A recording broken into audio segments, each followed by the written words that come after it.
Later today, Prime Minister, I'll have the privilege of hosting the ceremony at the Arboretum, and obviously you'll be in attendance with Prince Charles. Why is it so important to you?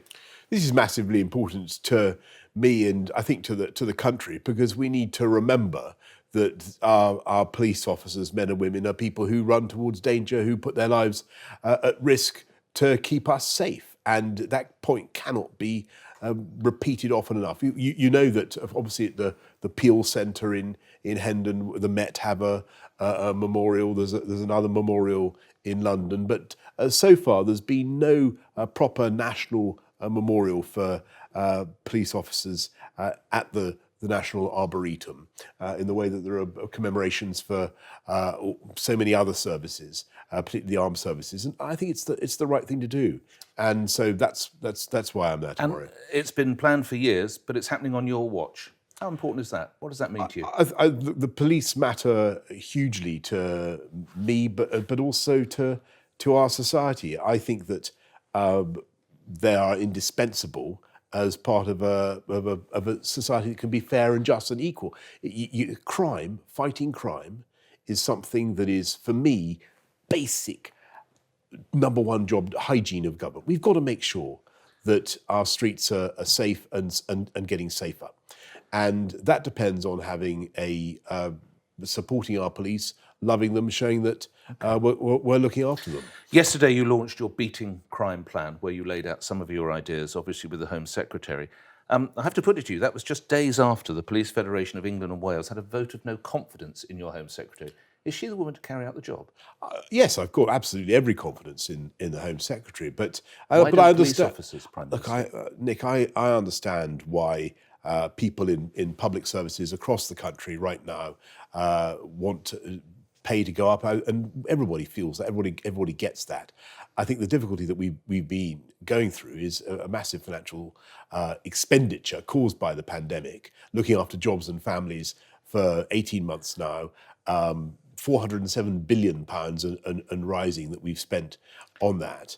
And it's not possible to meet every obligation at once. What we are doing is putting a huge amount into policing, 15.8 billion into supporting the police, making sure that we protect police officers from those who would commit crimes of violence against them, those who would attack them, those who would abuse them, putting in new protections for police officers. But also, I know I can sense you're trying to interrupt me before I make my final point. I want to hear your final point. The final key point, yes, indeed, is that I think that one of the best things we can do to support the police is to recruit more of them.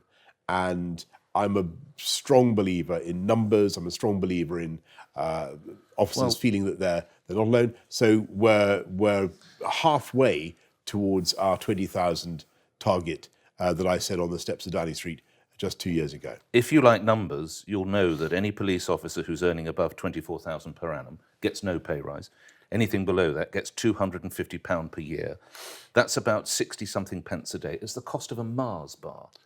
I know we want a thin blue line, but this is ridiculous if they can only just about afford a Mars bar, isn't it? Well, the objective is to thicken the blue line with more officers, and that's what we're doing. And I take your points very sincerely about pay, Nick, and no one would want to pay our fantastic police more than I would. We're just going through a tough time financially for the government, and I think most people do understand that. I just ask people to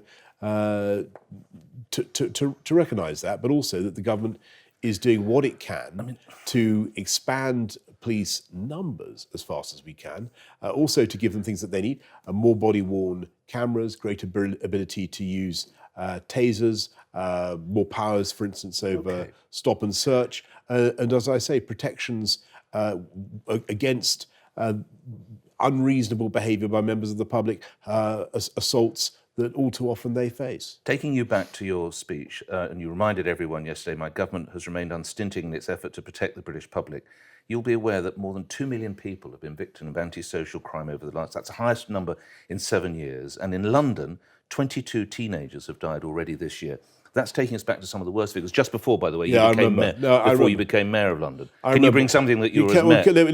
There's a couple of things in that. So first of all, on antisocial behaviour, some crime types are going in the right direction across the whole country. I mean, London's a particular case. But homicide is down by about 16%. Well, people have been indoors a lot, haven't they? Correct. I'm going to come to that. And serious violence is down by about 11%. Neighbourhood crime overall down by about a third. But we've got to make sure that we continue to push down on those crime types, because you say people are going to start. We're unlocking the vaccine rollout has been working. It's clear that we can go forward. You would expect criminals, like everybody else, to start coming out. That's why we've got to back the police even more, particularly against antisocial behaviour and so-called minor crimes. Now, there's a couple of things we're doing. Number one, we're giving everybody the name of an officer that they can ring in their neighbourhood who will deal with their crime. Number two, what I want to see is those who are guilty of antisocial behaviour actually paying their debt to society. If that means that they are visibly part of some yellow fluorescent jacketed chain gang, then I'm not going to weep any hot tears about that. I think that's a good thing. If people should be doing unpaid work as part of their of the debt that they're settling with society, and I think that is very important. But what we've also got to do is drive down those serious crime types, assault, robbery, knife crime. You mentioned knife crime in London. Let's look at the real drivers of those crimes and what's happening. And what you've got, as you know, the vast bulk of acquisitive crime is being driven by drugs and by the county lines, drugs gangs and other gangs. So we've got a Twintrack strategy, and you remember from London why you've always got to have the Twintrack strategy. You've always got to do both things at once. So we're being tough on knife crime.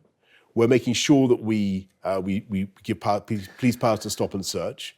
We're increasing the sentences for serious. You're a fan of stop and search. Was Theresa May wrong in toning it down? I'll come to that in a second. But just on. I'll keep a mental note. I know. No. You're right to ask that. But what I also want to do is tackle the underlying causes. And a sensible government looks at what's really going on. You've got 300,000 problem drugs users who are, I'm afraid, the part of this county lines phenomenon.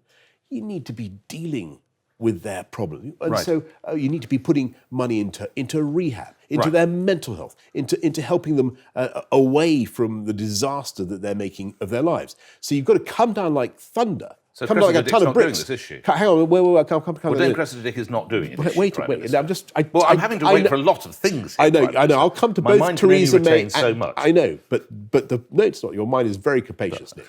It's very capacious. And what I'm trying to get to is a Twintrack strategy. Okay. Come down tough on the county lines drug gangs, wrap them up, roll them up. We've done 1,000 already, but also look after the victims, the chronic drugs users, the tragic characters who get involved. And by the way, think also about ways of wrapping up the whole drugs network. And is Dame Cressida Dick the woman to push this through? I think that I've had, as you know, and you'll have known Cress for a very long time. I think she's a formidable police officer, and I think that is she the woman to deliver on this? All that is a matter for the Mayor of London and the Home Secretary, and it's. Is the Mayor of London the man to bring this through? Look, I'm not going to get. This is not the occasion for me to give. Well, I just think the Mayor of London one of my ritual kickings. I think of the close. Since you invite me to do so, put your football boots on. Since you invite me to do so, I think that I think there is more that could be done to fight knife crime on the streets of London, and I would urge the Mayor to do it. I think we're going to talk about it together quite soon, I hope. And the issue for me is it's about taking responsibility. If you remember in 2008, when we came in, when I came into the London mayoralty, it was a pretty grim scene. It was, and there was nobody taking responsibility personally for what. But was you happening. and the commissioners were in lockstep. We were. I have to put it to you, I don't know that the current mayor and the commissioner are. Prime Minister? I can't comment on that, Nick. And I've got far too much respect for you as an interviewer to try and bluff you there. I don't know. Just before we come to the last couple. But what I do want to say is I think that I want to work with the London mayoralty to try to fix this problem, because it can be fixed, and you need the twin track strategy. You need to be tough on the gangs, tough on the kids carrying knives, and I do think stop and search is part of that. But you also need to be tough on the reasons why. What they're about out tough there on drunks breaking and into Wembley at the Euros final? Were you disappointed to see that? I was disappointed by that. I think that the UK has a fantastic case to the world to host great football championships. We're the best place on earth to do it. Was it an advert for that, do you think? I think World we looked. Cup 2030? I think we looked great in many ways, but this was unquestionably letting the side down. Don't the police have questions to answer about that, Prime Minister? I know that there's a full review and inquiry going into what went wrong. I think what I might say perhaps in way of mitigation was this was the first time they'd had to mount something like that under lockdown conditions where you had to have, or under COVID conditions where you had to have quite long queues for people to observe social distancing, get testing and so on. But I don't want to make any excuses for it. We need to get to the bottom of what happened, and we must make sure nothing like happens again. I've known you for a number of years. You've referenced the time that we spent together when you were mayor, and I've known you as a buccaneering journalist, an opinionated journalist. You must have concerns that journalists could face prison terms of up to 14 years under plans to reform the Official Secrets Act. Prime Minister. This is I know, but this is not what we want to do at all. And Well, it's by your colleague Priti Patel. The consultation has begun. And this is a consultation.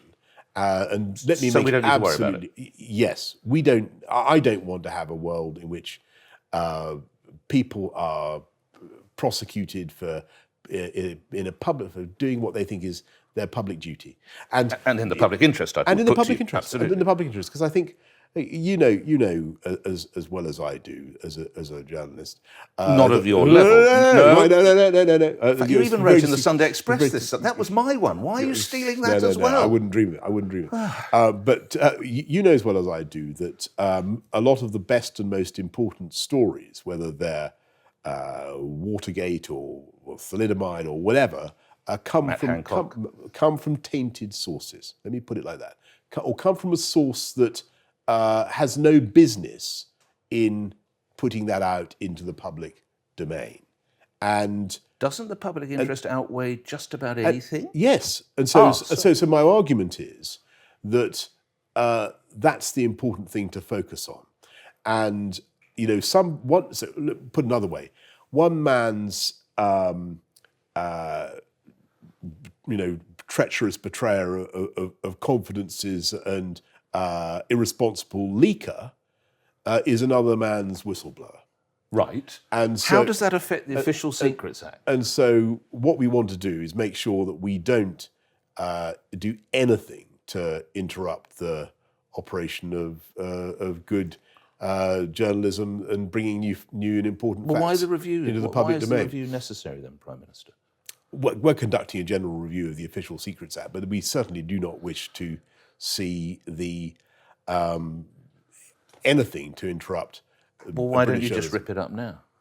Because the consultation has begun. But what you are doing, Nick, if I may say so, in your characteristic way, is offering your own view. But you're a journalist in boots as well. You've been an editor. You don't want to see journalists muzzle blasted, do you? No, and I think I think actually, editors and journalists on the whole do behave with great responsibility when it comes to stuff that they think should not be put into the public domain because of the damage it could do to national security or to public health or for any other reason. You know the D-notice system that we have, which is respected, and used. So I'm full of admiration for the way journalists generally conduct themselves. And so, whatever this thing is, I do not for 1 minute believe it is going to do anything to interrupt the normal process by which the robust Yes. Red in tooth and claw. The searchlight right. by the British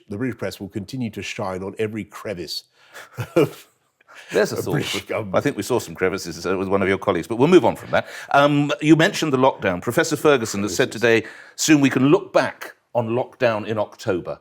Do you share that level of enthusiasm? Are you still pressing the note of caution as regards that? Well, I've got a high regard for Professor Ferguson, who's a very distinguished... Yes, there are caveats in now. He's not saying open all the doors. No, he's not. He's a very distinguished modeler, I think some would say his numbers were a bit high. It was going to be 100,000. But it was 30. These are things that are very difficult to compute. We've seen some encouraging recent data. There's no question about that, but it is far, far too early to draw any general conclusions. And what we did. You don't share that note of enthusiasm. Well, look back at lockdown in October. I think it's the ketchup. The ketchup can the be most important thing. Not one of your better ones. But do go on. No, possibly one of my worst. But the most important thing is for people to recognise that the current situation still calls for a lot of caution, and for people just to remember that the virus is still out there, that a lot of people have got it. It still presents a signignant risk. We've got to get 18 to 29-year-olds getting this virus, yes. Prime Minister. What are you going to do about that? Well, they're listening to you now. Well, I'm going to say how, first of all, actually, the number of 18 to 29-year-olds in this country who've already got vaccinated is quite stupendous. I mean, they are doing it amazing. They're coming forward. And so, it's getting on towards 70% now. It's fantastic. It's fantastic. It is. So all I would say was keep going. But it's great. If someone refuses a vaccine, are they being selfish? No, I think that I would put it the other way around. And say if you get one, you're doing something massively positive for yourself, for your family. But if you don't get one, should you possibly be barred from going to a nightclub? I think it's a very positive thing to do, to get a vaccine. But should you be barred to going from a nightclub or a sports stadium, or whatever it might be, or even studies, if you're between 18 and 29 and you don't have a vaccine, Prime Minister? I think it's a very positive thing to do, to go and get a vaccine. And as I said the other day in one of those press conferences, I think people can obviously see when you look at things like travel, like mass events, that it's going to be one of those things that will help you, not hinder you. A couple of last things. Sir Keir Starmer says your focus on the yacht, £283 million, is pointless. You have become the party of crime and disorder. Would that be a waste of money, £283 million on the so-called yacht?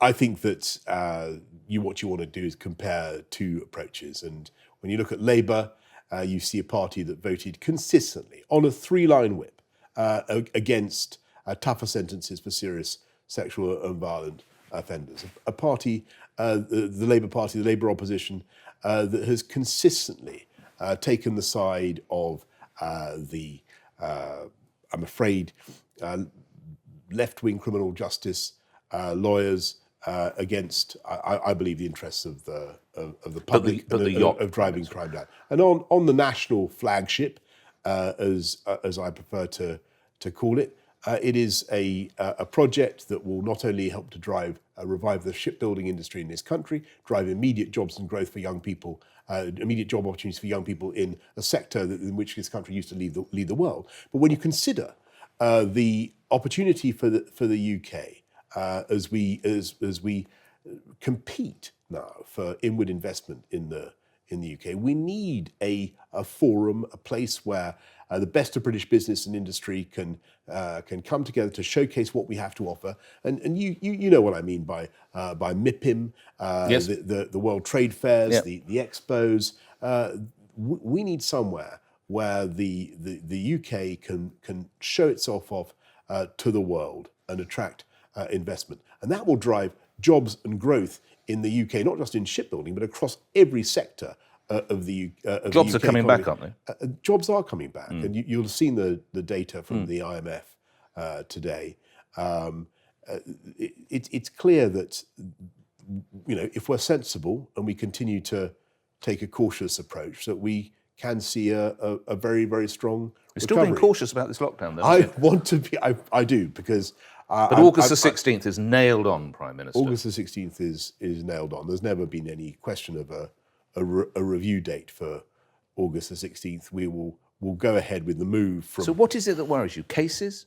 Deaths? I think A new, as yet it's undetected just, strain? I think what it is just a. I'm very pleased that the roadmap that we worked on for so long has the British public, everybody worked on together, has delivered. We have been able to get to the fourth stage of that roadmap. We have opened up in the way that we said we would. I'm very pleased that this is a country that now has the highest proportion of vaccinated adults of any country in the world. The highest proportion of vaccinated adults of any country in the world. That is enabling us to make the economic progress that we are.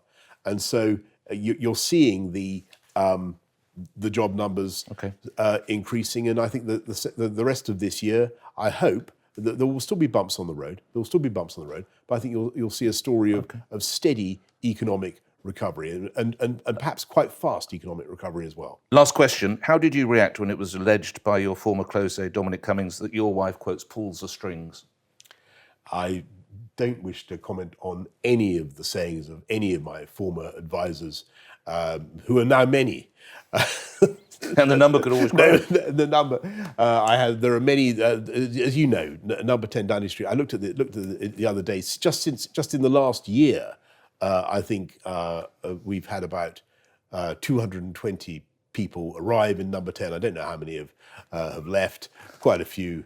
And I'm sure they've all got something interesting to say, but I have no intention of commenting on it. And to go back to your your earlier point about transparency and candor, I'm all in favour of people having their views.